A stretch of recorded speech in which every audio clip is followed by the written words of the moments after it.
दोस्तों नमस्कार। आज दिन 4 नवंबर 2025 को allied blenders and distilleries limited ने अपने Q2 FY26 के रिजल्ट्स अनाउंस कर दिए हैं। इस वीडियो में हम रिजल्ट्स को स्टडी करते हैं। Total income for the quarter निकल के आई है 1957.35 करोड़, जो कि पास्ट क्वार्टर में थी 1783.45 crore and in last year for the same quarter 2031.11 crore. Total income में हमें क्वार्टर 9.75% की इंक्रीमेंट, जबकि वाई ऑन वाई बेसिस 3.63% की डिक्लाइन दिखाई देती है। टोटल एक्सपेंसेस निकल के आए हैं 1827.17 करोड़, जो कि पास्ट क्वार्टर में थे 1664.78 crore and in last year for the same quarter 1925.78 crore. Total expenses में हमें क्वार्टर 9.75% की इंक्रीमेंट, जबकि वाई ऑन वाई बेसिस 5.12% की डिक्लाइन दिखाई देती है।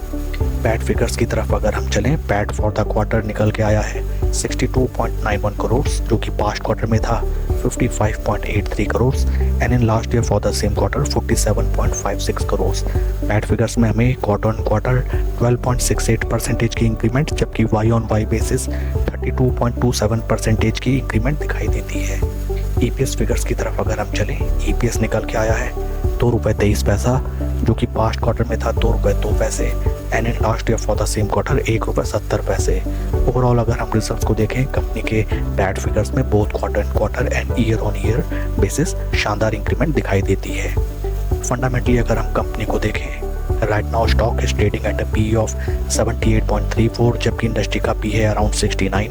इंडस्ट्री पी से एबीडीएल का स्टॉक काफ़ी प्रीमियम पे ट्रेड करता हुआ नजर आता है। आइए अब हम चलते हैं स्टॉक के टेक्निकल चार्ट पैटर्न की तरफ।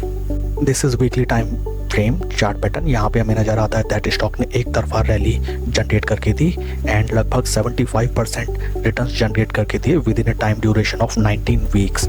हाल फिलहाल अगर हम देखें, स्टॉक में बेतरतीब हमें इंक्रीमेंट देखने के लिए मिली।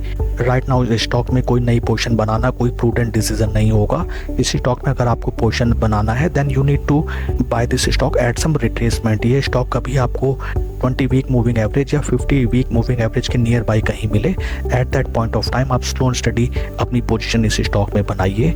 ऊपरी लेवल्स में फोमो में पड़ के स्टॉक कभी भी बाय नहीं करना चाहिए। साथ ही साथ इस स्टॉक में अगर आपकी एग्जिस्टिंग पोजीशन है देन टाइमली एंड ग्रेजुअली आपको प्रॉफिट बुक करना नहीं मिस करना चाहिए। That's all for the video friends. Please like and subscribe my channel. Thank you.